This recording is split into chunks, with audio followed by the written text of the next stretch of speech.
nous allons poursuivre l'activité scientifique de ce congrès, ACPP. Et ce matin, dans cette session consacrée à la gastroentérologie, nous avons le plaisir d'accueillir Patrick Tougnon. On n'a pas besoin de le présenter. Patrick il participe de façon régulière aux activités scientifiques de la CPP.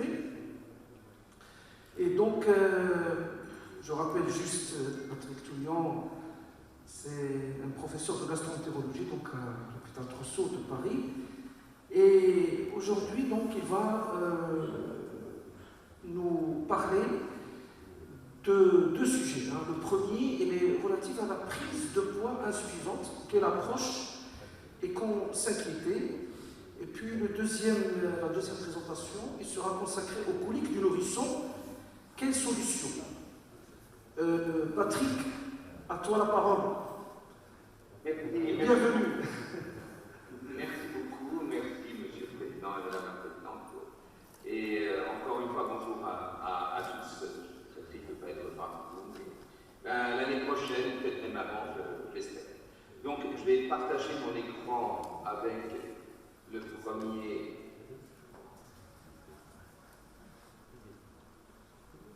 Voilà. Je pense que vous voyez. Un problème, voilà. Juste, j'ai toujours un problème avec mon ordinateur, donc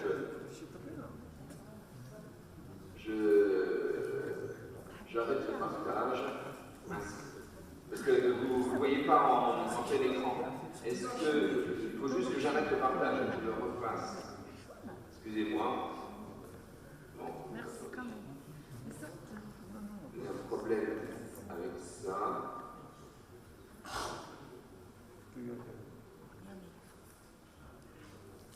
Là, vous ne voyez pas en plein écran, voilà. Je voudrais juste 2 minutes, je vais vous dire comment il faut faire, voilà.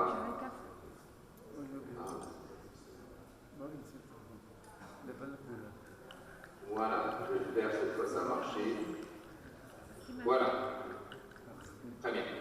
Donc, je vais vous parler en 20 minutes, 25 minutes, de la prise de poids insuffisante, qui est une situation extrêmement fréquente que tous les pédiatres voient plusieurs fois par jour dans leur pratique quotidienne. Alors, on peut regrouper à la fois un enfant qui grossit mal, mais les parents viennent pour souvent 2 raisons qui sont impliquées. D'abord parce qu'ils grossissent mal, mais ils n'ont pas toujours pesé. Donc c'est pour ça que souvent, les parents, le motif de consultation, c'est pas parce qu'ils grossissent mal, c'est parce qu'ils ne mangent pas assez. Et donc, les deux étant impliqués, on va les mettre ensemble. Donc, quand vous avez un enfant qui vient parce qu'il grossit mal ou ne mange pas assez, il y a 3 cases. Et c'est dans ces 3 cases qu'il faut essayer de mettre cet enfant. Est-ce que c'est une cause somatique? Est-ce que c'est une cause psychogène? Est-ce que c'est physiologique? C'est ce qu'on appelle la maigreur constitutionnelle, ou l'enfant petit mange. On va bien sûr voir chacune de ces 3 situations. Première situation, donc quand penser à une cause somatique, c'est-à-dire quand s'alarmer, quand faire des exercices. Eh bien, les causes somatiques, elles ont toutes en commun, par définition, d'avoir une, comme on le voit sur cette courbe, une réelle cassure de la courbe pondérale. Il peut s'accompagner d'une cassure, voire d'un infléchissement de la courbe staturale, avec la particularité que l'infléchissement pondéral précède l'infléchissement statural. Vous savez que quand elles sont concomitantes, on pense plutôt à une cause endocrinologique, c'est-à-dire que le primum mobile, ce n'est pas un problème de poids, mais un problème de taille, donc endocrine. Alors, quelle cause somatique, à quelle cause somatique il faut penser?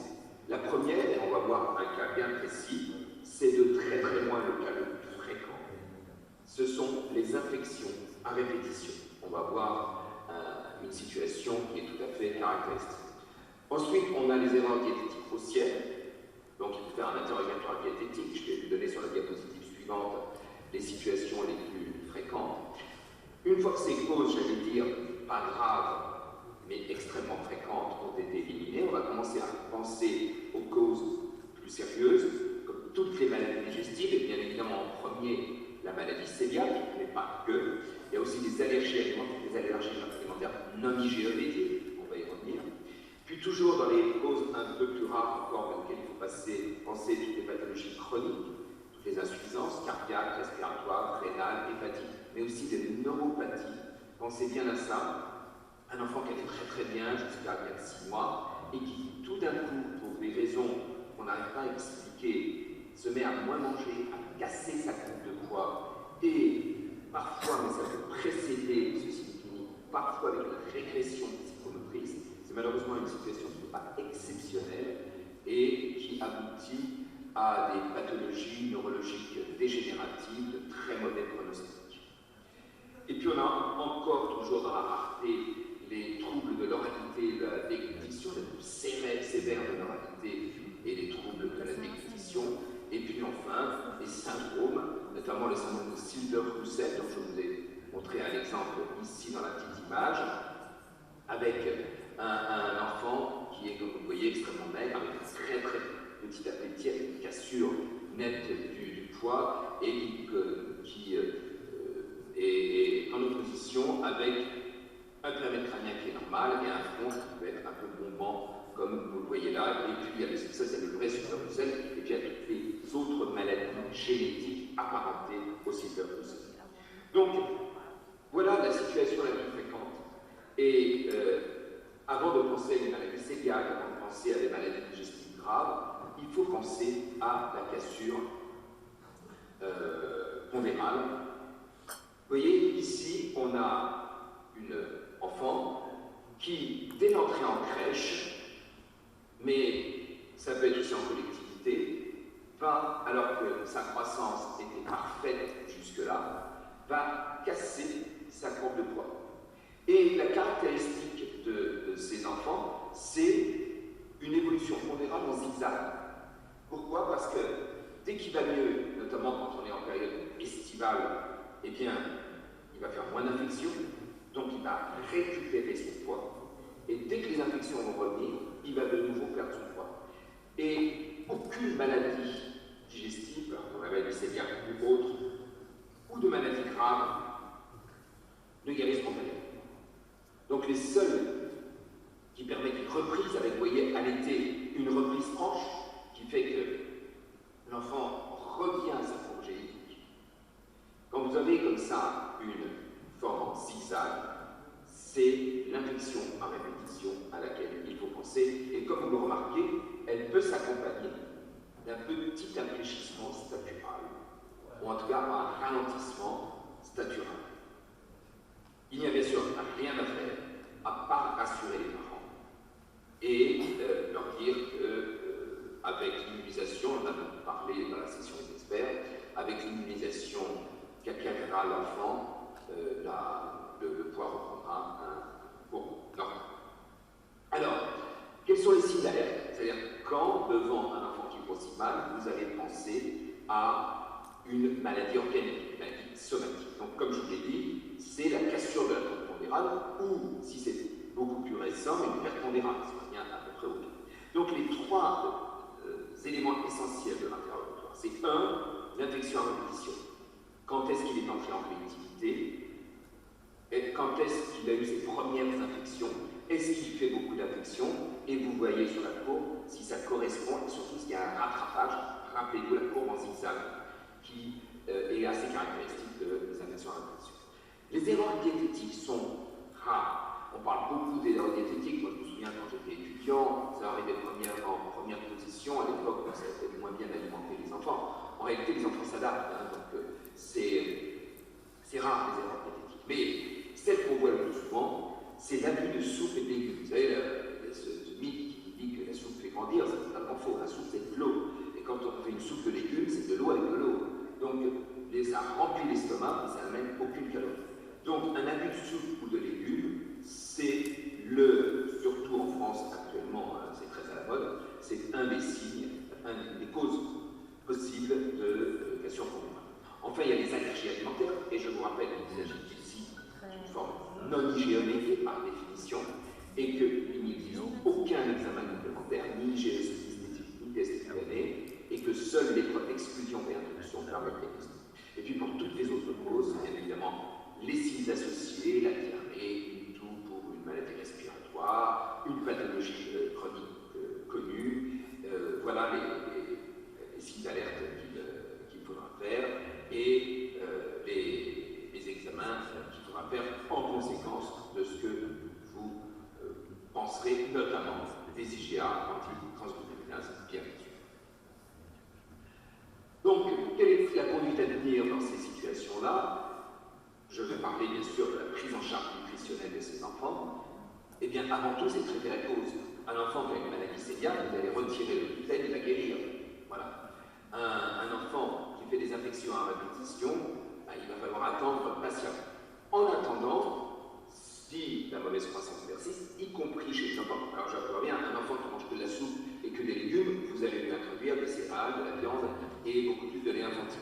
Mais si la mauvaise croissance persiste, par exemple, elle ne peut pas être améliorée, je pense à une insuffisance respiratoire qui s'aggrave, une insuffisance cardiaque avec une chirurgie cardiaque qui est nécessaire, mais pas avant l'âge de 6 mois à 1 an, eh bien c'est là et là seulement qu'il faudra augmenter la densité énergétique des repas, c'est-à-dire ajouter des céréales dans le biberon, ajouter de la graisse encore plus dans les plats, éventuellement prescrire des compléments nutritionnels oraux qui permettent, avec des petits volumes, d'amener beaucoup de calories. Et si vraiment on est dans une situation où toutes ces mesures n'ont pas été efficaces, eh bien, il faudra mettre en place une nutrition entérale en attendant que le problème se corrige. Je parlais notamment de la chirurgie cardiaque.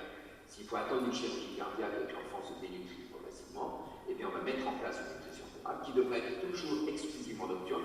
Il faudra laisser l'enfant consommer normalement ses repas au cours de la journée et le laisser dans la nuit pour laisser la nutrition entérale la nuit pour pouvoir lui faire prendre. Voilà donc la première situation, ce sont les causes somatiques. Deuxièmement, les causes psychogènes. Alors les causes psychogènes, elles se caractérisent par deux choses. Un ralentissement de la courbe saturo-pondérale, vous voyez que c'est moins que la cassure tout à l'heure, et surtout, bien évidemment, un contexte psychologique particulier qu'on va revoir immédiatement. En effet, il y a deux types principaux d'anorexie psychogène. Il y a ce qu'on appelle les anorexies d'opposition, très fréquentes, et les anorexies psychiatriques. Alors, voyons les une par une, et tout d'abord l'anorexie d'opposition. L'anorexie d'opposition, c'est quelque chose de banal. Tous les pédiatres voient des dizaines et des dizaines dans leur carrière. C'est souvent à la suite d'un facteur déclenchant tout à fait banal, un changement de garde, une thyroïde gastro-entérite par exemple, un déménagement, l'enfant est contrarié, et donc il mange mal, il ralentit sa courbe à ce moment-là, si pendant quelques jours il mange mal et qu'on l'a pesé avant et après, il va ralentir sa courbe à ce moment-là, et il en tire un bénéfice, parce que les parents sont inquiets, et donc ils vont s'en occuper beaucoup plus. Et donc comme les parents s'en occupent plus et qu'il a compris que c'était parce qu'il ne mangeait pas que les parents s'en occupaient, eh bien, il peut y avoir un cercle vicieux qui s'installe. Plus les parents s'angoissent, plus ils le forcent, plus l'enfant sent que ça atteint ses parents, et plus il va entretenir l'anorexie. Alors, qu'est-ce qu'il faut faire? Il faut faire exactement l'inverse. Il faut apprendre aux parents à faire exactement l'inverse de ce qu'on ferait spontanément. Et tout d'abord, surtout, éviter toute attitude qui va contraindre l'enfant à ingurgiter les aliments, soit activement, menace et forçage, soit, et c'est ce qui arrive le plus souvent, à son insu. Des ruses, des jeux, des récompenses, ou bien ces fameux parents qui disent, vous savez, moi j'en ai fait des dizaines en consultation, heureusement que je le nourris quand il dort, parce que sinon il ne grossirait pas. Non, on ne nourrit pas un enfant quand il dort. Voilà. Donc, surtout, ne pas tomber dans le piège tendu par l'enfant qui entretient ce phénomène. Pareil, on ne propose pas d'aliments en dehors des 4 repas habituels. Il n'a rien mangé à midi, il attendra le coup. Respectez l'ordre de la distribution de repas. L'enfant, à un moment, va comprendre, je parle des jeunes enfants ici, il va se dire, bon, n'importe comment, comme ma maman est inquiète, si je ne mange pas le plat, il va me donner 3 desserts. Non, il n'a pas mangé le plat, il aura donc qu'un seul dessert. Il faut être très très rigide. Et puis surtout, mettre de toutes petites quantités dans l'assiette. C'est-à-dire que, encore une fois, c'est un jeu entre les parents et l'enfant, et l'enfant cherche à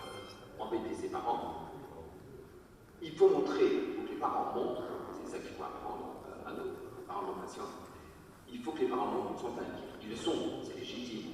Il faut qu'ils fassent semblant de le faire. Et donc, ils vont mettre toute petite quantité dans l'assiette. Et l'enfant ne va pas compagnie. Et quand il réclame, au lieu de réagir tout de suite et on lui donne une 10 cuillères, on attend. On attend une fois, deux fois et on remet une demi-cuillère dans l'assiette. C'est le truc le plus dur à faire. Mais quand on y arrive en 3 jours, on va bien. Le point important, il est totalement inutile d'enrichir l'alimentation. Vous avez compris que ce n'est pas le problème. Le problème, c'est quand il ne grossit pas. D'ailleurs, très rapidement, l'enfant grossit normalement. Il rattrape. Le problème, c'est un problème psychogène. Ce n'est pas en enrichissant l'alimentation qu'on va y arriver. Ça, c'est la forme la plus fréquente et la moins grave. Et puis, il y a ce qu'on appelle l'anorexie psychiatrique, qui est une véritable forme d'anorexie, une forme psychiatrique de l'anorexie. On pourrait dire de manière très peu élégante et pas justifiée, c'est l'anorexie mentale de la nourrition des jeunes enfants. C'est-à-dire qu'on est devant des formes psychiatriques, avec souvent des antécédents familiaux identiques chez l'un des deux parents. En France, c'est le plus souvent la mère. On demande à la mère si elle n'a pas eu des troubles du comportement alimentaire, qui peuvent être de type anorexie mentale. Et ici, ça n'est pas comme tout à l'heure, c'est-à-dire que ce n'est pas un jeu entre les parents et l'enfant. On est devant une maladie psychiatrique. Une maladie psychiatrique, c'est pris en charge par des psychiatres. Et vous avez tous appris qu'un enfant ne se laissait pas mourir de faim. C'est vrai dans l'anorexie psychogène. Un enfant ne se laisse jamais mourir de faim. Mais dans l'anorexie psychiatrique, comme dans l'anorexie mentale, ces enfants peuvent se laisser authentiquement mourir de faim. Et donc, dans certains cas, comme dans l'anorexie mentale, on est obligé chez ces jeunes enfants, qui peuvent être des nourrissons, de mettre en place une nutrition pondérale nocturne. Donc, retenez bien ça avec ces deux situations. Enfin, dernière situation, eh bien, l'enfant n'est pas malade. On est simplement devant une situation physiologique. Et la situation physiologique, elle se manifeste par une courbe staturo-pondérale normale, physiologique, c'est-à-dire parfaitement régulière. Comme vous voyez ici, alors vous me direz pourquoi les parents viennent, parce que là il grossit bien. Ben oui, mais il n'est pas gros, regardez, il est au-dessus de moins de DS. Donc les parents sont inquiets, il n'est pas gros mon bébé. Et en plus, il mange très peu. Donc ils viennent vous voir pour ça, c'est assez fréquent. Et là, vous tracez la courbe, et non. Alors, il y a quand même un piège. Et on va voir. Donc, comment on va poser le diagnostic de maigrage constitutionnel? Donc, c'est la régularité de la croissance staturo-pondérale, c'est ce que je viens de vous dire. Mais comme je vais vous le montrer, je vais vous le montrer tout de suite d'ailleurs, il y a un piège, c'est le retour à la courbe génétique. Vous voyez, cet enfant, il a été allaité, et donc il a beaucoup grossi sous l'allaitement. J'ai volontairement un peu exagéré. Et après, au moment de la diversification, aux alentours de la diversification, entre 4 et 6 mois, vous voyez qu'il infléchit très nettement. J'ai volontairement exagéré, mais c'est possible de voir ça. Et donc, le pédiatre qui le voit durant son ralentissement, vous voyez qu'il est presque de moins de DS. Ça peut aller jusqu'à moins de DS. Il est inquiet. Les parents disent qu'il ne bouge plus rien, d'ailleurs, le chose qui ne grossit pas. Le pédiatre le pèse sur plusieurs mois, il voit qu'il ne grossit pas, et il se dit qu'il y a quelque chose, il y a effectivement quelque chose. En réalité, regardez cet enfant, il revient à sa courbe génétique. Il était parti en pratiquement en dessous de moins de DS. Et franchement, en dessous de moins de DS, il était là à moins de DS. Et il revient à sa courbe génétique qui est à moins de DS. Ces enfants-là, qui vont très très bien, il suffit simplement d'attendre. Alors, encore une fois, on est inquiet quand on voit ça. Mais si on attend, on voit que tout va bien. Je reviens à la diapo précédente. Donc, il y a la régularité de la croissance staturo-pondérale, mais il peut y avoir un retour à la courbe génétique après une prise de poids excessive. Ces enfants-là ont un hétérotype strictement normal. Et l'idéal, c'est de ne pas faire de bilan biologique. Souvent, les enfants, quand ils nous arrivent, le pédiatre l'a vu dans cette partie-là, il a fait des examens biologiques, il a eu peur, ça fait plusieurs mois, il a eu peur. Nous, quand ils viennent nous consulter, ils sont là, et on s'aperçoit qu'il a repris une courbe pondérale parfaitement régulière. Donc si on a le cran d'attendre, c'est mieux. Enfin, la corpulence, comme vous le savez, la maigre extrême, à l'obésité extrême, est génétiquement déterminée, et donc on retrouve très souvent un antécédent de maigreur constitutionnelle chez l'un des deux parents. Et vous pouvez nous servir du carnet de santé de l'un des deux parents pour le confirmer. Juste avant de finir, je voudrais juste préciser quelque chose. L'IMC, l'indice de masse corporelle, n'est pas un bon indice de dénutrition. Malheureusement, c'est utilisé par certains parce que c'est très simple. si on reprend le cas de l'enfant précédent, vous voyez, elle est démétrie a priori. Mais donc on pourrait considérer qu'il y a une maladie somatique. En réalité, c'est la cinétique qui va compter. Regardez, ici, avec le poids, on voit que la cinétique est parfaitement régulière. Alors qu'avec l'IMC, j'ai simplement traduit l'IMC, on ne voit absolument pas cette cinétique. Donc, mon message est le suivant, on ne peut pas juger une dénutrition, ou en tout cas un enfant qui est aussi mal, parce qu'il a, en utilisant l'IMC. Et donc, pour la dernière diapo, qu'est-ce qu'il faut faire dans ces petits monde? Eh bien, il faut d'abord essayer d'expliquer, c'est tout simple, que c'est normal, l'enfant est normal, il est génétiquement programmé, il faut se servir de dire, mais vous savez, vous, madame, vous, monsieur, rappelez-vous, vous étiez comme ça, vos parents s'inquiétaient aussi. Aujourd'hui, vous êtes tout à fait normaux. Ils ont un comportement alimentaire un peu spécial. Et si vous leur expliquez, vous leur dites d'ailleurs, c'est pas vrai qu'un jour il mange très très bien, vous êtes content, et comme s'il avait fait des réserves, dans les 2-3 jours qui suivent, il mange beaucoup moins. Mais si c'est vrai, c'est exactement ça. Et vous voyez, je connais bien, et d'ailleurs quand vous le forcez, il vomit, c'est pas vrai. Si, c'est vrai. Donc si vous expliquez, ça va rassurer les parents. Vous, votre travail, ça va être quoi? De corriger l'équilibre alimentaire, d'être sûr que l'enfant n'a pas un déséquilibre alimentaire, notamment parce qu'il a été enrichi, on va le voir tout de suite. Et ces enfants-là, jusqu'à d'ailleurs 7, 9 ans, donnez-leur du lait de croissance. Alors je sais que le prix du lait de croissance au Maroc n'est pas le même qu'en France, où la différence entre le lait de croissance et les normaux est très faible. Mais le lait de croissance, ces enfants boivent du lait, et avec du lait de croissance, ou du lait de cépage d'ailleurs, avec le lait, ils vont respecter l'équilibre. Et donc, il ne faut pas faire les mêmes erreurs que tout à l'heure, l'anorexie psychogène, ne pas proposer d'aliments dans le cadre de travail habituel, vous avez déséquilibré l'alimentation, respecter l'ordre de la distribution, et surtout, ces enfants-là, il ne faut pas les empêcher. Pourquoi je dis surtout? Parce que tous ces enfants que je vois en consultation, ils ont été empêchés. Ça ne marche pas. Encore une fois, ils sont normaux, c'est physiologique. Vous n'allez pas traiter un enfant qui n'est pas malade. Et puis, il faut éviter l'installation d'une anorexie ou d'une aversion. Il ne faut pas le contraindre à ingurgiter les aliments, pas de principe. Mettre de petites quantités dans l'assiette. Et puis surtout, ces enfants-là, ils sont attirés par ce dont ils ont besoin, c'est-à-dire les produits laitiers, les produits carnés, les céréales. Ils sont très très peu attirés par les végétaux. Et je vous rappelle, j'ai déjà dit à la CPP que les besoins en végétaux de l'enfant en général sont extrêmement faibles et que les carences vitaminiques, on met souvent en avant parce que les enfants ne mangent pas beaucoup de végétaux. Je n'en ai jamais été consenti. Voilà. Je suis prêt à répondre à vos questions. Je pense que j'ai dû respecter le temps imparti. Est-ce qu'on peut enchaîner et laisser les questions à la fin, comme ça on regroupe les deux présentations? C'est deux sujets différents, mais on peut tout à fait... Aucun problème, donc on regroupe les questions à la fin. D'accord. C'est plus commenté. Je vais essayer de faire la même chose. C'est un peu plus compliqué. Voilà, comme ça. Comme ça. Comme ça. Et je partage l'écran. Voilà. Alors, donc, deuxième communication qui n'a rien à voir avec la première, ce sont les coliques. Les coliques du nourrisson, un sujet récurrent, d'ailleurs, ce n'est pas la première fois que j'en parle au Maroc, mais avec à peu près toujours peu de progrès, un petit peu quand même. Alors, moi je déteste les définitions officielles. Vous savez, officiellement, il y a deux types de définitions dans les coliques. On aime bien les définitions, c'est comme les constations, c'est comme... Alors, on a deux critères. Il y a les critères de Grisel, qui sont les plus connus, que vous connaissez tous, la règle des 3, les pleurs plus de 3 heures par jour pendant au moins 3 jours par semaine et pendant au moins 3 semaines. Ça, c'était la définition initiale.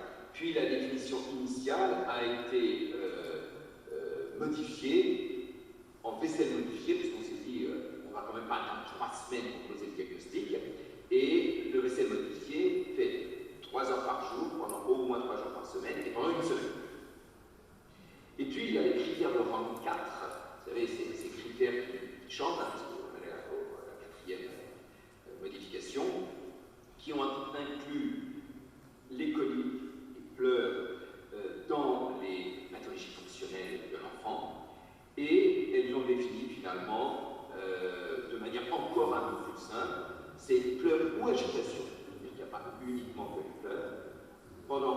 3 heures par jour, pendant au moins 3 jours au cours de la semaine précédente. Ça, c'est pour faire un diagnostic rapide et non pas être obligé de dire aux parents, bah, écoutez, calculez, revenez me voir dans 2 semaines pour voir si c'est 3 heures, 3 heures. Ça, c'est une définition officielle. Et il y a une publication très récente ici qui est assez intéressante, puisque c'est une des pédiatres turcs. Ils ont adressé un questionnaire à 375 pédiatres turcs et on leur dit mais sur quoi vous basez? Est-ce que vous basez sur les critères de vaisselle, les critères de RUN4 et les critères de vaisselle modifiés? Eh bien, regardez, la majorité des pédiatres, ils se basent sur simplement leur expérience clinique. C'est-à-dire qu'un pédiatre qui a eu des milliers d'enfants et qui en verra des dizaines de milliers dans sa carrière, il n'a pas besoin de compter les 3 heures, les 3 jours, etc.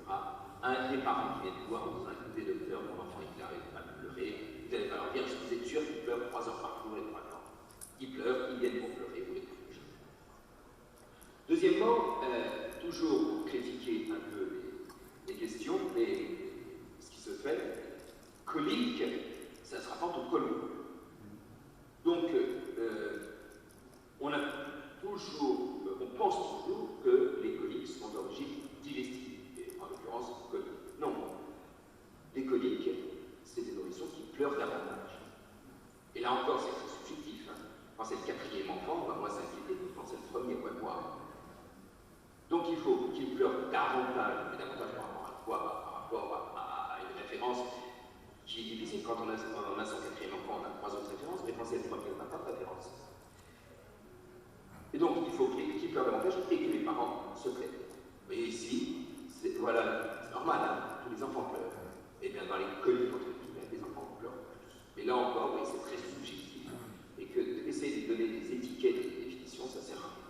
Vous voyez les patients qui viennent voir les parents vous disent ils pleurent, vous, pédiatre, avec votre intuition personnelle, pas besoin de faire des calculs savants, vous allez dire oui, ils se plaignent, ils font quelque chose. Alors, qu'est-ce que vous allez faire? La première chose à faire, c'est bien évidemment d'éliminer les causes organiques, parce que tous les pleurs ne sont pas dus à des coliques banales. Alors, on va les lister, c'est bien sûr une liste qui n'est sûrement pas exhaustive, mais on va penser à l'allergie aux protéines de vache. Vous avez le droit de penser à l'allergie aux protéines de vache. Je vous rappelle, on exclut les protéines des vaches. N'oubliez pas, 2 à 4 semaines plus tard, de les réintroduire. Il s'agit d'une forme non hygiénique. Aucun examen complémentaire à faire, je vous rappelle. La constipation, c'est facile, c'est l'interrogatoire, hein, bien évidemment. L'eczéma avec le prurite. Moi, j'ai vu ça plusieurs fois dans ma carrière. Un enfant qui pleure, tout simplement, parce qu'il n'arrive pas à se gratter, et ça se gratte. Les otites, bien évidemment, la piédétrie qui peut faire mal, et les fractures, les maladies suturales. On est dans les causes rares, hein, mais ça fait partie des causes à évoquer. L'hypertension intracrânienne, avec bien évidemment les tumeurs, chez les enfants très jeunes, c'est rare. Les malformations des voies urinaires, hein, avec la dilatation du bassinet qui peut être extrêmement douloureux. Et puis, malheureusement, j'en ai eu plusieurs dans ma carrière, c'est les syndromes d'Angelman.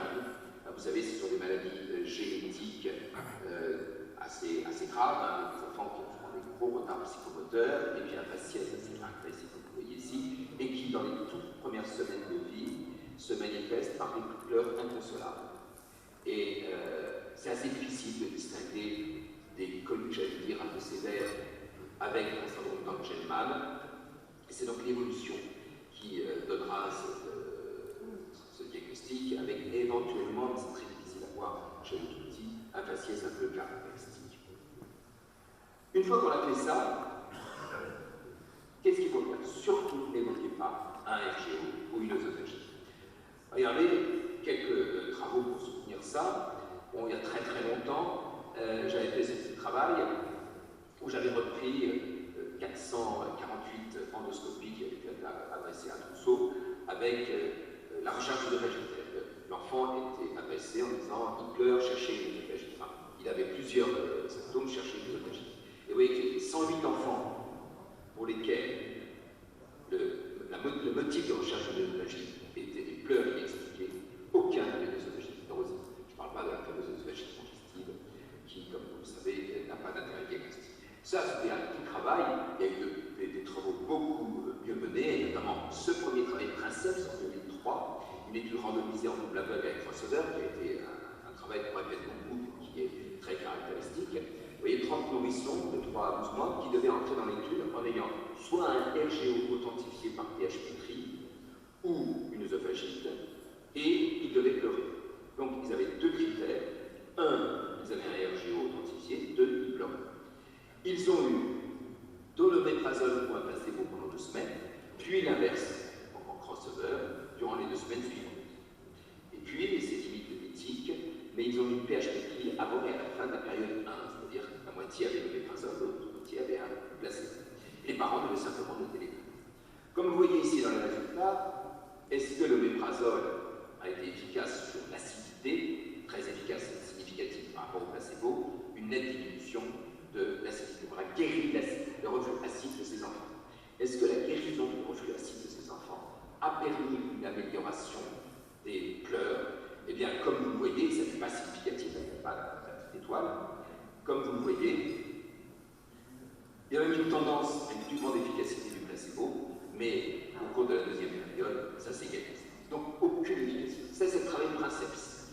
Il y a eu quelques années plus tard un autre travail, pareil, multicentrique, randomisé, contrôlé en loup labeur, 81 enfants dans chaque groupe, âgés de 1 à 7 mois. Donc, vous voyez, des enfants qui sont plutôt plus âgés que l'âge classique des coliques.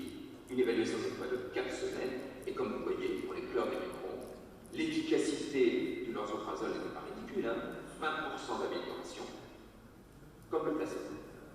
Et puis, donc, la dernière méta-analyse, qui est quand même une méta-analyse, et c'est assez rare, qui a repris tous les travaux qui ont essayé de voir si les IPP étaient efficaces ou pas dans les coliques, dans les pleurs du nourrisson. Et comme vous le voyez, aucun travail ne montre une quelconque efficacité. C'est quand même assez rare. Dans les méta-analyses, on a toujours 1 ou 2 travaux qui montrent une petite efficacité. Ici, aucun travail ne montrait l'efficacité.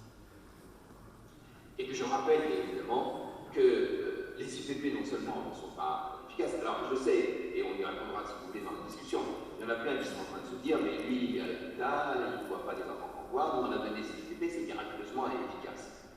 On en parlera si vous voulez. Mais, les études montrent que ce n'est pas efficace, et puis je vous rappelle tous les effets indésirables qui sont inhérents aux IPP, bien évidemment l'augmentation du risque d'infection digestivo-ORL et respiratoire, largement documentée, l'augmentation du risque de sensibilisation aux allergènes alimentaires, donc une augmentation du risque de développer une allergie alimentaire, et puis les chez les plus grands, c'est que les diarrhées, constipation, nausées, et hyperplasie, c'est le paille et la gastrite. Donc, attention à l'utilisation abusive des IPP dans les Alors, comme je vous l'ai dit, c'est quelque chose qui existe depuis plus d'un siècle, on en parle depuis plus d'un siècle, mais on a beaucoup de travaux qui, en fin de compte, montrent que ça n'est pas très efficace. Voilà tous les, dans la dernière revue de Craig, les différents éléments, les différents traitements qui n'ont pas prouvé leur efficacité. Les IPP, on vient d'en parler, et pensez aux autophagies, à la siméticone, chez le botinal, très efficace empiriquement, probablement parce que c'est sucré. Et donc on donne un peu de sucre et on a l'impression que ça le calme durant le sucre. Mais pensons aux œsophagiens, c'est toujours la même chose, l'œsophagie n'est pas une cause. Les antispasmodiques, les laits accompagnés en lactose, il y a en lactase, ça ne marche pas, en tout cas les études n'ont pas montré l'efficacité. Le sucre, ça ne marche pas de manière, ça ne peut pas interrompre, ça calme l'enfant, mais il a de nouveau ensuite avoir des pleurs. L'ostéopathie, l'acupuncture, les massages ou la consolation systématique. Tous ces traitements n'ont pas fait la preuve de l'efficacité. Alors bien sûr, vous allez me dire, mais moi ça marche quand je le dis. C'est un effet empirique. Et en plus, je vais dire, c'est ce qu'on recherche. Mais voilà, la science n'a pas démontré l'efficacité. Alors, qu'est-ce qu'elle a fait la science? Elle a montré qu'il y avait 2 choses. L'extrait de fenouil, et je sais que dans vos pays, vous avez aussi la même efficacité avec l'extrait de cumin. Et puis, certains probiotiques. Alors, l'extrait de fenouil, c'est assez compliqué, c'est des enfants de moins de 4 mois, ça veut dire qu'on va introduire des protéines de fenouil avant 4 mois. Bon, mais néanmoins, la science, avec ces 3 travaux, montre effectivement une efficacité. Je crois qu'on peut avoir la même chose avec le cumin. Pourquoi pas l'allergie au fenouil? 1 n'est pas grave, et puis 2, on peut vivre toute une vie sans aucun problème nutritionnel, absolument pas. Mais bien sûr, on va plutôt s'arrêter sur les probiotiques. Alors, certains probiotiques sont efficaces pour traiter les coliques. Et voilà une méta-analyse relativement récente de 2018 qui montre une efficacité de Lactobacillus reuterii DSM 17938, la Biocaïlia, on va le citer, qui est efficace mais chez les enfants allaités. Chez les enfants qui sont en allaitement mixte, vous voyez que la même molécule, enfin le même probiotique, est beaucoup moins efficace. Le Lactobacillus GG ne marche pas. Et puis il y a ce symbiotique chez les enfants allaités qui semble aussi marcher à propos d'un seul travail, voilà de quel symbiotique il s'agit. Donc, les probiotiques semblent être une piste intéressante, et toujours pour rester sur la Lactobacillus reuterii DSM 17938, pour rappeler le Gaïa, un travail a montré aussi des tests en prévention quand il était donné à la naissance. Vous voyez, là, c'est donné à la naissance pour le nourrisson, avec soit un placebo, soit la Lactobacillus reuterii, qui est donné donc en complément alimentaire, et on a une efficacité sur les coliques. Pas d'efficacité sur la régurgitation, mais une efficacité sur les coliques à 1 mois de vie, et on retrouve la persistance de cette efficacité à 3 mois de vie. Donc, possibilité d'avoir un effet préventif aussi. Alors, pourquoi cette piste des probiotiques dans les coliques semble être une piste intéressante? Mais déjà, ce qui est très intéressant, c'est de voir que le microbiote intestinal des nourrissons qui souffrent de coliques est différent de celui des témoins qui ne souffrent pas de coliques. Effectivement, ce microbiote est moins riche en lactobacilles et en bifidobactéries. Bon, ça, vous savez, c'est comme tout ce qui concerne le microbiote intestinal. Hein. Beaucoup d'observations, pas beaucoup d'explications scientifiquement solides. Alors, on continue le raisonnement. Donc, microbiote différent. Et puis, parallèlement, les nourrissons qui souffrent de coliques ont une inflammation intestinale. En effet, ici, c'est l'usage de la cale protective, vous connaissez tous, et le cale fécal, qui est un signe d'inflammation intestinale. Et là, vous voyez ici, vous voyez des chiffres, alors en fonction de l'alimentation, soit allaité, soit allaitement mixte, soit non allaité. Et vous voyez que ceux qui souffrent de coliques ont une cale protective fécale en moyenne plus augmentée que ceux qui ne souffrent pas de coliques. Et si on prend en fonction de l'alimentation, on retrouve la même chose. Vous voyez, en fonction de l'alimentation, la cale protective fécale est plus augmentée que chez les enfants qui ont la même alimentation et qui ne souffrent pas de coliques. Donc, microbiote intestinal différent, inflammation intestinale. Continuons le raisonnement. Et cette inflammation est peut-être due, remarquez ma prudence, parce que, encore une fois, le microbiote est une piste absolument passionnante, mais on est encore au balbutiement, et il faut quand même des preuves un peu plus concrètes. Elle est donc peut-être due à une dysbiose, et ceci quel que soit le mode d'alimentation. Voilà un travail qui a montré que, en comparant les enfants violets là, qui ont des coliques à les enfants qui n'ont pas de coliques, on retrouve une différence qui est significative, il y a avec un pH 0,032, uniquement pour les actinobactéria. Et les actinobactéria, qu'est-ce qu'il y a dedans?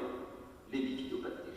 Et vous vous souvenez, la première diapo que j'avais montrée, chez les enfants qui ont des coliques, il y a une diminution des bifidobactéries. Intéressant, quand on a une diminution des bifidobactéries, qui est une actinobactérie, eh bien, on a une dysbiose qui pourrait être à l'origine de l'inflammation. On a décrit juste avant.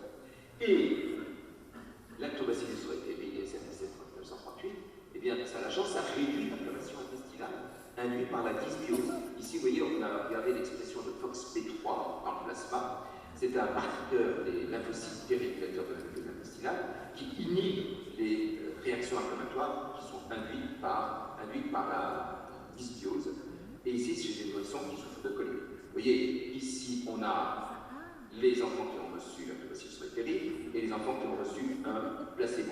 Et vous voyez donc une augmentation de l'expression de FOXP3 et donc une inhibition des réactions inflammatoires. Alors que pour le placebo, il n'y a pas de différence significative.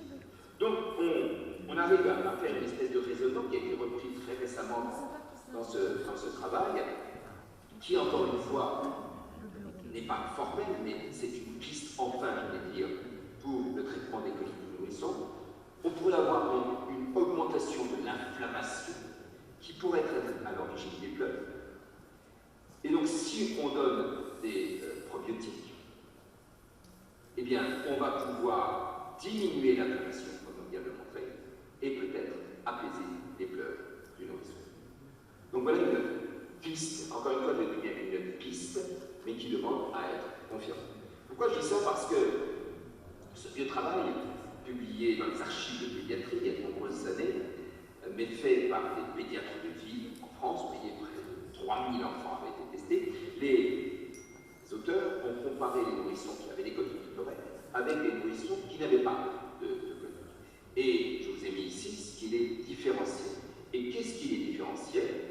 Eh bien, il y avait plus de prématurés, il y avait plus de premiers enfants, il y avait plus d'anxiété chez la mère, se dire où est la pauvre élève, est-ce que la mère est anxieuse et c'est pour ça que l'enfant pleure, ou est-ce que parce que l'enfant pleure, la mère est anxieuse?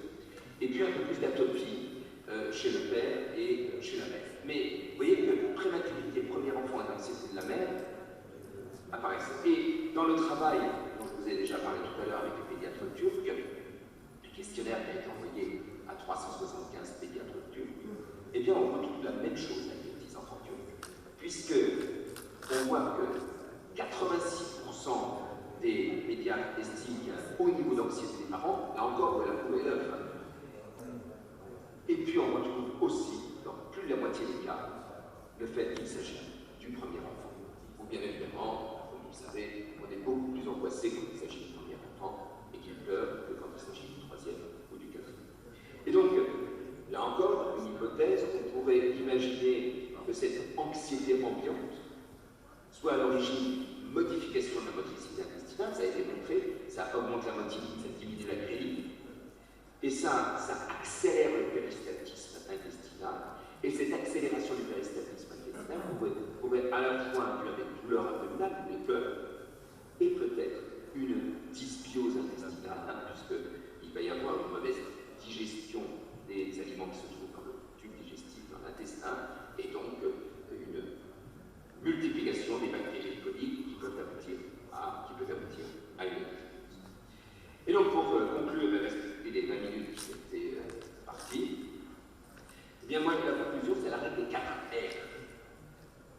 1. Reconnaître les rares organiques. C'est pas toujours pénible. C'est très souvent pénible, mais c'est pas toujours pénible. 2. Réfuter les examens et les traitements inutiles. Je vous les ai énumérés, fibroscopie, traitements multiples, non. 3, et c'est de loin le plus compliqué, rassurer les parents.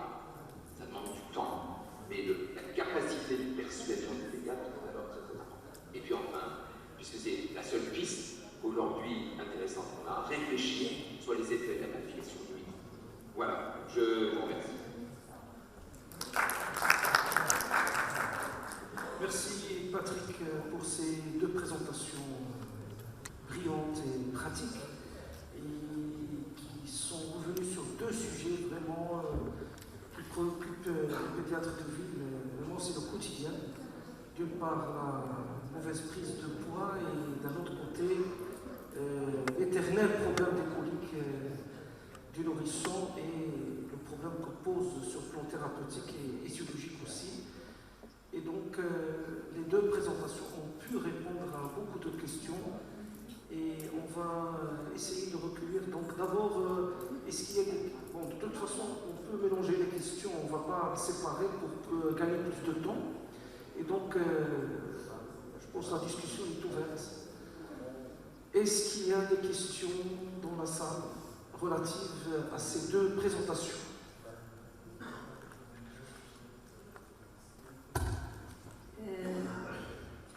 Oui, je remercie le professeur Tougnon pour ce brillant exposé sur les 2 sujets qui effectivement nous préoccupent quotidiennement dans nos cabinets.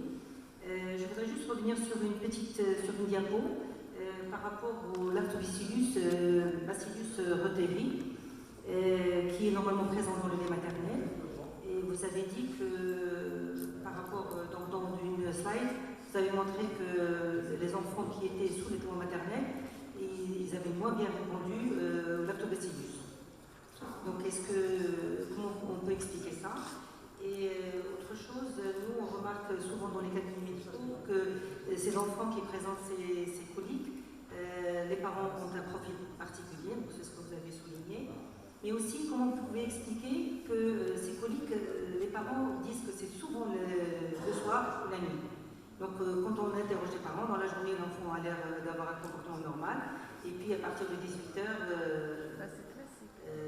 ça commence. Et puis, dernière remarque par rapport à ce qu'on appelait donc, une immaturité du plexus myotérique ou bien le cerveau intestinal. Est-ce qu'on a trouvé le lien entre cette immaturité et le microbiote, ou est-ce que ce sont en fait deux choses complètement différentes? Merci. Merci pour vos questions. Alors, pour répondre à la première, c'était chez les enfants allaités que c'était efficace, Lactobacillus reuteri. Alors, pourquoi comme je l'ai dit dans ma présentation, il y a beaucoup d'observations et beaucoup d'interrogations.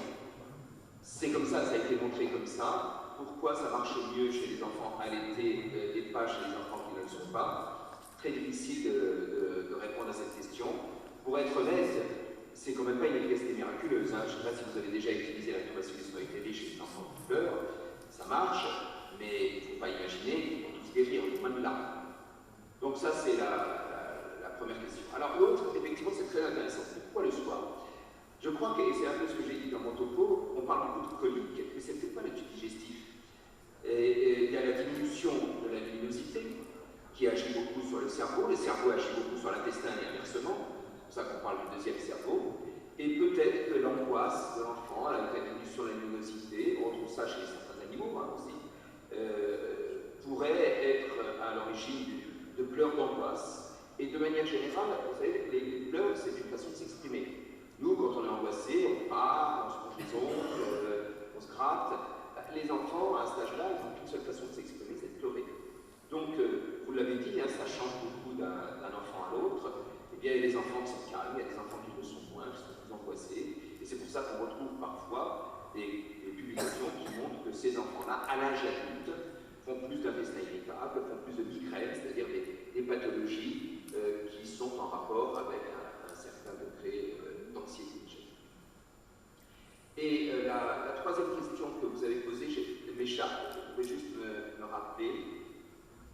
C'était par rapport au microbiote et l'immaturité du plexus myotérique. Oui, il y a sûrement un problème de maturité. Sûrement un problème de maturité, parce que d'abord ça se résume. Avec les coliques, je parle des vraies coliques, tous les enfants guérissent. Ça peut durer parfois longtemps, mais tous les enfants guérissent. Donc, qu'est-ce qui s'améliore chez l'enfant? C'est la maturation. Donc, il y a sûrement une part de maturité, et pour aller dans votre sens, il y a une dysmaturité du système neurologique intestinal, il y a peut-être une accélération du péristaltisme intestinal, j'en ai un peu parlé, qui peut être à l'origine d'une dysbiose, et peut-être qu'en réalité, on se focalise sur la dysbiose, mais la dysbiose n'est que la conséquence d'une accélération du péristaltisme intestinal, qui est la cause des pleurs, parce qu'il fait mal. Vous voyez, on a encore beaucoup d'interrogations, on dit c'est la dysbiose, mais la dysbiose c'est peut-être une conséquence, c'est peut-être pas une cause. Et c'est peut-être pour ça qu'on n'a pas un effet miraculeux quand on donne des probiotiques. Je pense que globalement, et tous les pédiatres qui sont dans la salle ont sûrement une expérience bien supérieure à la mienne, nous, on voit beaucoup, moi j'ai vu des centaines de coliques dans ma vie, mais c'est toujours des formes sévères, parce que quand ils arrivent à l'hôpital, c'est des formes qui sont sévères. Donc on travaille beaucoup sur les formes sévères, qui semblent résister à tout. Et on a vraiment l'impression qu'on n'a pas de traitement et qu'il suffit simplement de rassurer les parents et la famille. Patrick, dans le même sens, et puisqu'on est bien dedans, ça paraît quelque part parfois contradictoire, parce que l'hypothèse avancée, il paraît plausible, alléchante, celle de l'inflammation, de la dysbiose. Il est difficile d'accepter cette hypothèse chez un enfant nourri au sein exclusivement, qui fait des coliques, et pour lequel on suppose qu'il a un microbiote de bonne qualité, c'est-à-dire qu'il a des HMO qui sont très déphilogènes, et donc ça paraît un peu quelque part, bon, ça rejoint la discussion autour des coliques, la discussion éternelle. Voilà.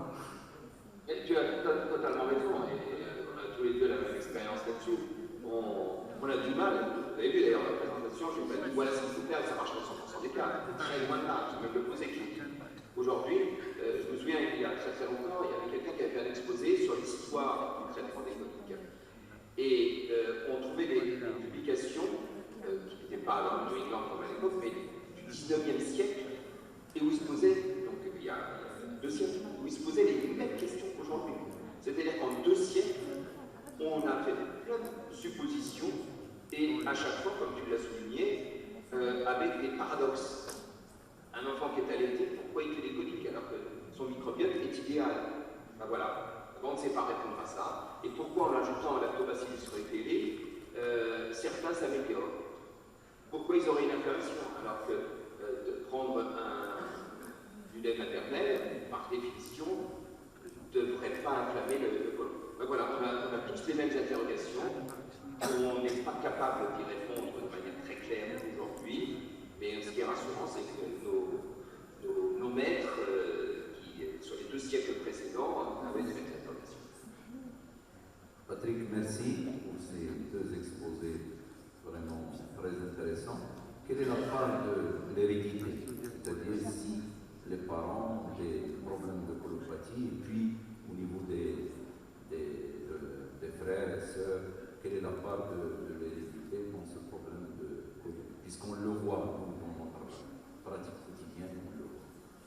Hervé Taïd, alors tu sais que je suis très très attaché à l'hérédité, d'ailleurs j'en ai un peu parlé, et l'hérédité est sûrement très très importante. Les migraines, le diagnostic de migraine il repose principalement sur la présence de migraine chez l'un des 2 parents. Et on sait, ça a été montré par l'équipe de Robert Debré, qu'il y a souvent un lien entre colique chez le nourrisson et migraine chez l'enfant plus grand. On retrouve la même chose aussi, de manière un peu moins claire, entre colique chez l'enfant et intestin irritable. Intestin irritable, l'hérédité de l'intestin irritable, quand je fais un diagnostic d'intestin irritable, je repose principalement sur la présence d'intestin irritable chez l'un des 2 parents. Donc, comme il y a un lien entre ces pathologies, et que ces pathologies sont très liées à la réalité, comme tu le dis, Saïd, il y a souvent un lien avec l'hérédité, on retrouve parfois des antécédents de pleurs, mais ce qui est très amusant, c'est que les pleurs, c'est très angoissant pendant, c'est-à-dire pendant les 2-3 mois où ça dure, les parents sont au sens du tout, puis après ils oublient.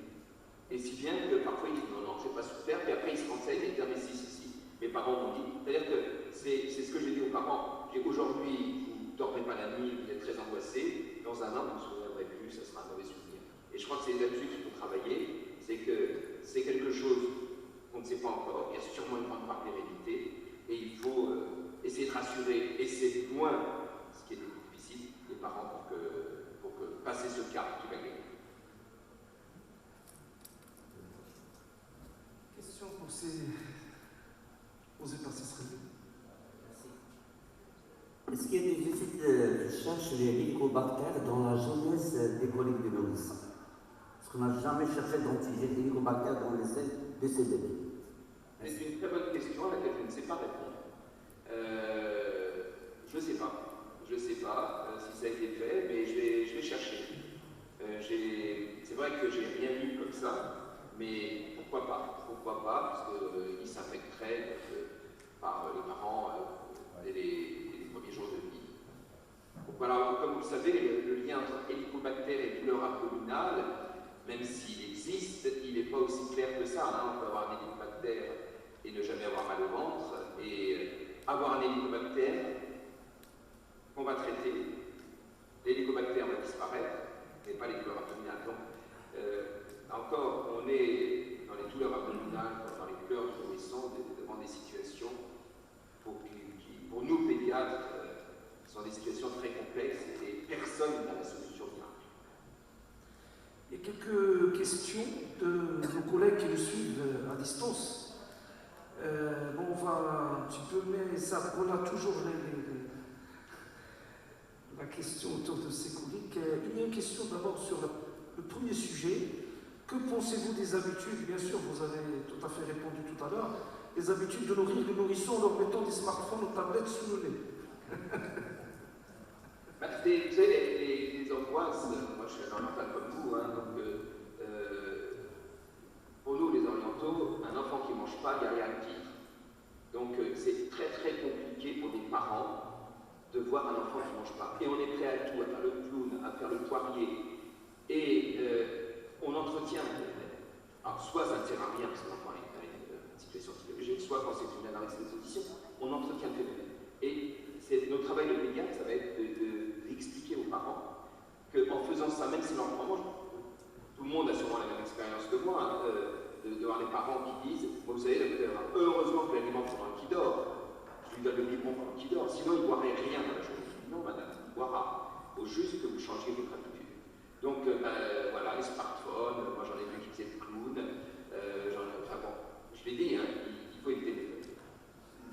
Il y a une autre question de notre ami Koudès qui se pose la question sur la durée des probiotiques dans le cas des coliques.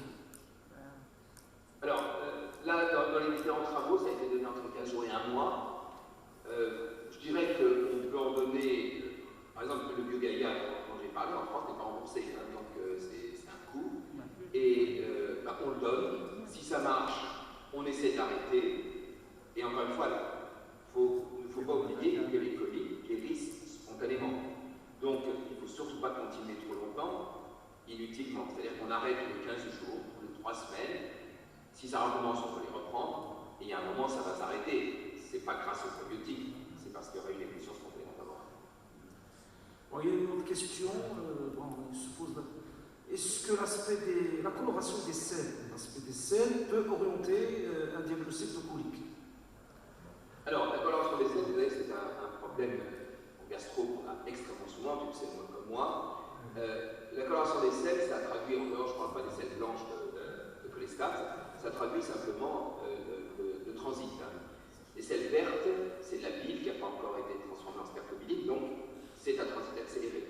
Des selles claires, en dehors de la nappe hépatique, j'entends, là c'est pareil, hein, il n'y a pas eu assez de temps pour transformer dans une bonne spermobilique noire ou marron foncé, et donc ça traduit l'accélération du transit. Donc, comme on a vu tout à l'heure que dans les coliques du nourrisson, ça pourrait être une accélération du péristaltisme intestinal, les selles vertes ou les selles claires pourraient traduire cette accélération du transit intestinal. Maintenant, le diagnostic de colique, bien sûr, se pose sur les peurs et la tolérance des parents. Bon, une autre question. Quelle attitude prendre envers des parents exigeants devant ces cas au cours d'une consultation de médecine générale en cabinet libéral? Merci. Expliquant en général qui veulent absolument que l'enfant guérisse, c'est ça? Ouais. Exigeant. Il faut leur dire d'aller voir un hypnotiseur ou un faiseur de miracles.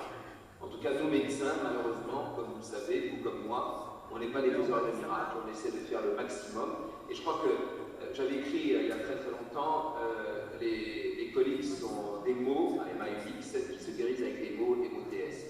Et je pense que c'est ça qu'il faut voir, c'est-à-dire que c'est la capacité du pédiatre à être convaincant.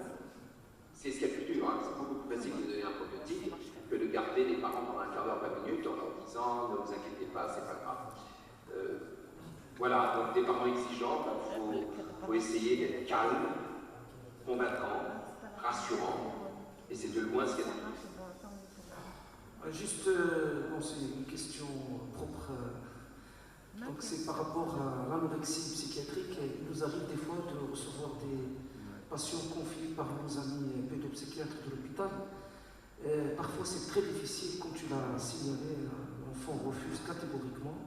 Et on essaie de faire une nutrition, une EDC, donc une nutrition continue, mais on est vraiment confronté à ce problème, c'est un enfant, un refus catégorique.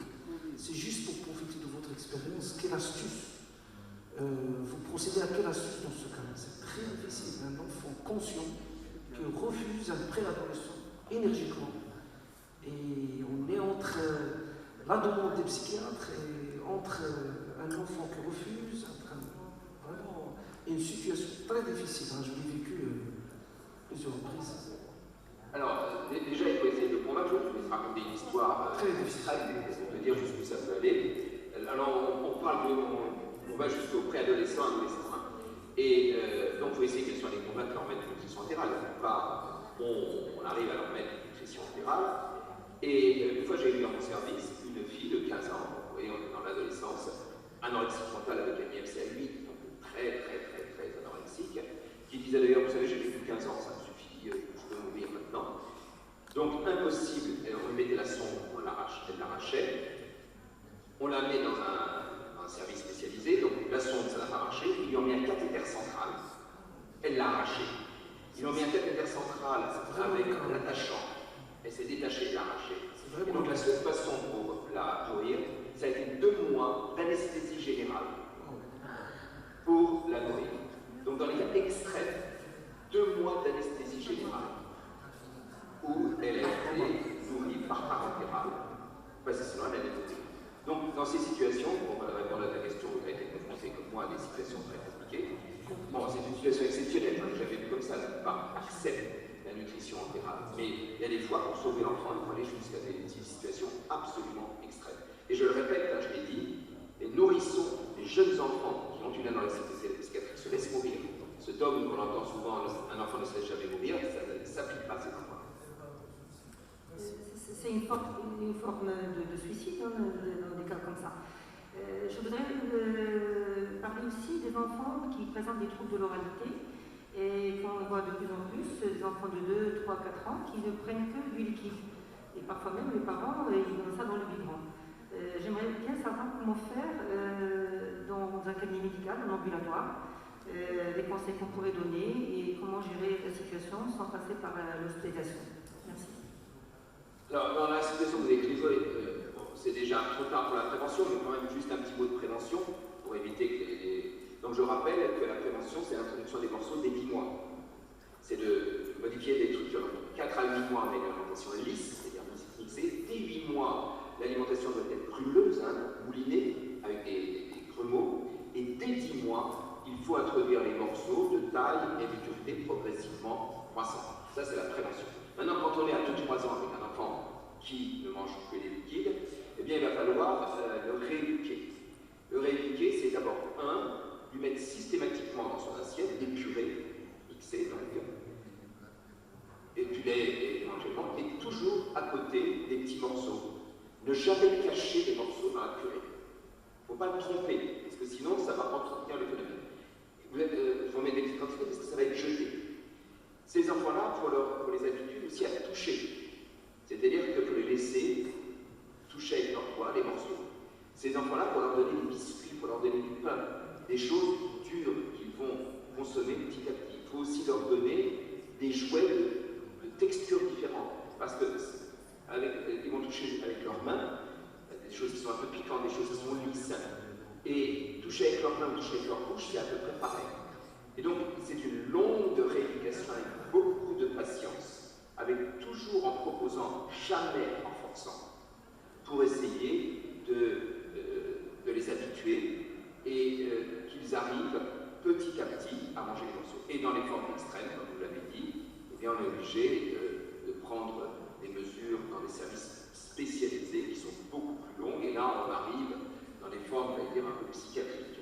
Ce n'est pas les plus fréquentes. La majorité des enfants, à un moment ou à un autre, cèdent et mangent les morceaux. Donc, il faut être patient, ne jamais les tromper en mélangeant les morceaux à l'intérieur des purées et les laisser beaucoup manipuler la nourriture et des jouets de consistances différentes et petit à petit généralement. Moi je voudrais aller dans le sens que tu disais. À Nancy, dans les années 90, on avait une histoire qui a fait changer, en tout cas, M. Bidei, parce que le professeur Laxener, qui est connu, un grand réanimateur, avait perdu sa fille d'anorexie.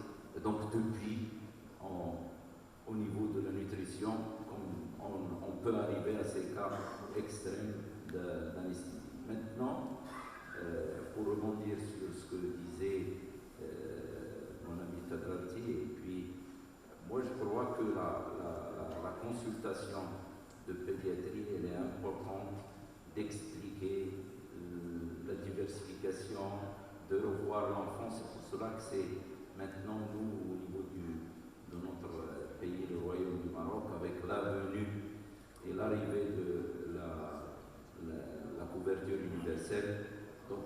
plus de suivi de ces enfants et c'est important le temps qu'on prend pour expliquer, quand on revoit comment les choses se passent, pour éviter justement d'arriver à cet âge-là avec des enfants. Merci. Et faire aussi très important aussi la médecine scolaire. Ça c'est aussi très important au niveau des crèches, au niveau des maternelles. Voilà, merci. Merci Patrick. Donc s'il n'y a pas d'autres questions, J'ai vu qu'il y a des questions dans la discussion, là. Je ne sais pas si vous les voyez, un peu très rapide. À titre préventif d'entérocolite, est-ce qu'on peut donner des probiotiques à prématurés? Alors, Olivier Clarisse est parti, il est beaucoup plus spécialiste que moi, mais il y a effectivement des probiotiques qui ont fait la preuve de leur efficacité dans la prévention des entérocolite prématurées. Et puis, deuxième question, je vois, pour les phobies alimentaires des enfants qui ont peur des fruits, moi je trouve que ceux qui ont le plus de peur de ne pas faire manger de fruits, c'est les médecins et les parents. Je répète que les fruits et les légumes sont peu appréciés par les enfants, parce qu'ils en ont très peu besoin. Un seul fruit et légumes par jour suffit, et c'est rare qu'ils soient totalement réfractaires à tous les fruits et légumes. Donc ne pas s'angoisser avec les fruits et légumes. Ce qui importe chez les enfants, c'est la viande et les produits laitiers et les poissons. Merci.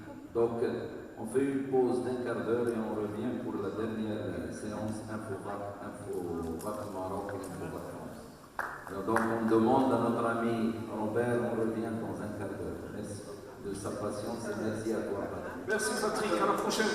Bonne pause à vous tous et je regrette de ne pas être dans le micro encore une fois. Et Inch'Allah, ça viendra. Ça viendra. Ça va venir. Je vous embrasse tous. Merci. De longtemps, on est tous les droits comptables. Donc, Mohamed Bouskaoui, on voulait le virer, mais on ne peut pas. Qu'est-ce que tu veux? On voulait le virer, Mohamed Bouskaoui, mais on peut pas. Vas-y, c'est Mohamed. Il fait partie du mur. Exact. Il fait partie du mur, ouais.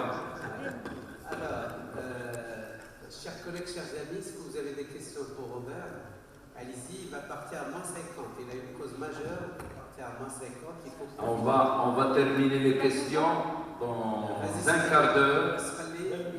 Et puis, en clôture, il faut qu'il assiste avec nous à la clôture parce que c'est le parrain de la CPP. Il est membre à part entière de la CPP. J'aimerais s'il vous plaît poser une question. Il m'est arrivé un jour pour un bébé de 15 jours au cours de la vaccination du BCG. J'ai injecté la vaccination du BCG, mais il est parti.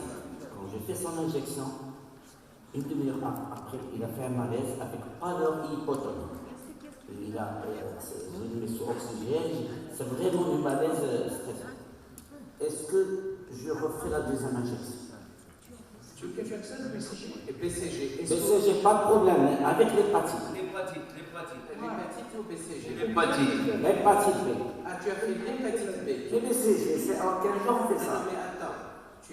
Qu'est-ce que tu as injecté, le BCG ou l'hépatite? J'ai injecté le BCG, pas de problème, c'est intradermique. On n'a rien fait. Mais quand j'ai injecté l'hépatite intramusculaire, une demi-heure après, il m'a fait un malaise. Dans la même séance. Même séance, c'est toujours, c'est comment Non, on ressent tout son à pays. fait, c'est juste pour avoir des choses plus claires. Normalement, ça devrait être compliqué. Moi, cette page-là, je l'ai compris. La première cause de malaise post-vaccination, c'est le malaise vague.